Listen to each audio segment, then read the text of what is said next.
Next, one word that sunk a plan to outsource FMPD's internal affairs. I'm not attacking him. I hope you'd stop my time. I can't talk if he's talking. Don't interrupt me, man. Tensions run high over how to investigate the police. New tonight, why the city councilor who proposed bringing in an outside organization to do it voted against his own proposal. We're behind in so many ways, and that all stems from funding. And that lack of funding could put your safety at risk. This fire department even had to sell one of their trucks. Plus, why Sanibel wants to stop using the word policeman. All new tonight.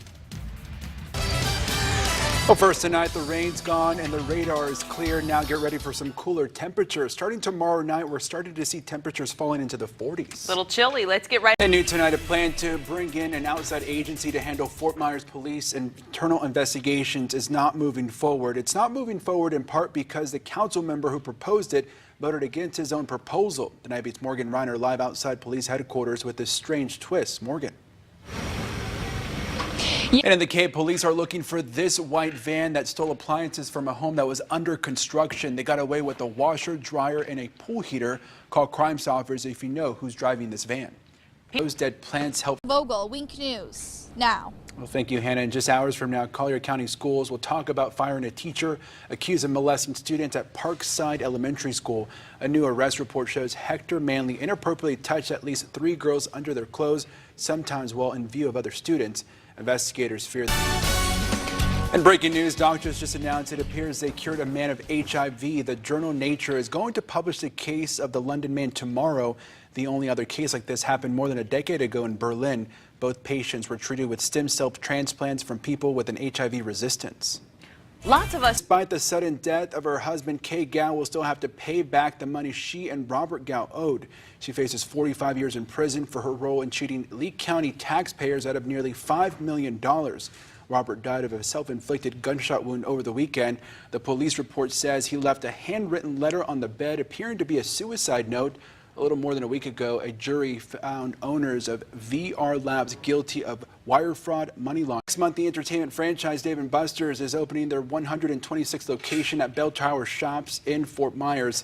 Construction is still underway, and the company is still looking to fill more than 200 positions. Jobs include servers, bartenders, hosts, line cooks, and game techs. They're expected to open on April 8th. A bald. The debate over gendered pronouns. One Southwest Florida city could make everything neutral. On new at 10:30, the council that's proposing eliminating gender from its terminology.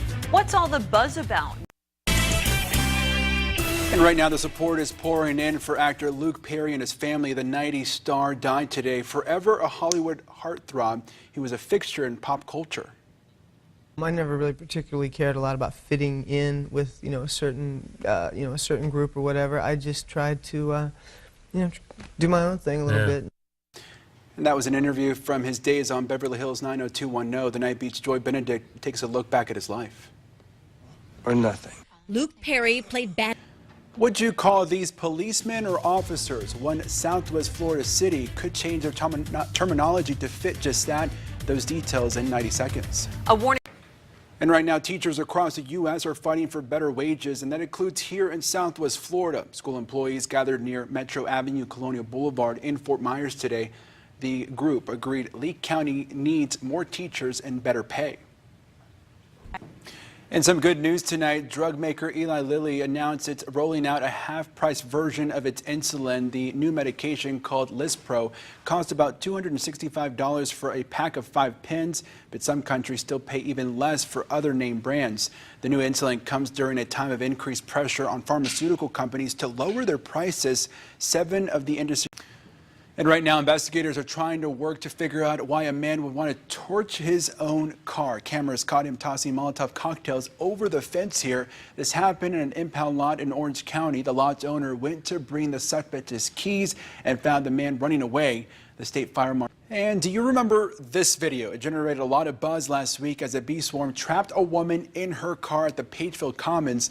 There was just a warning in Immokalee over the weekend about bees too. The question remains, what's causing this nightmare scenario? This is the time of year. Now.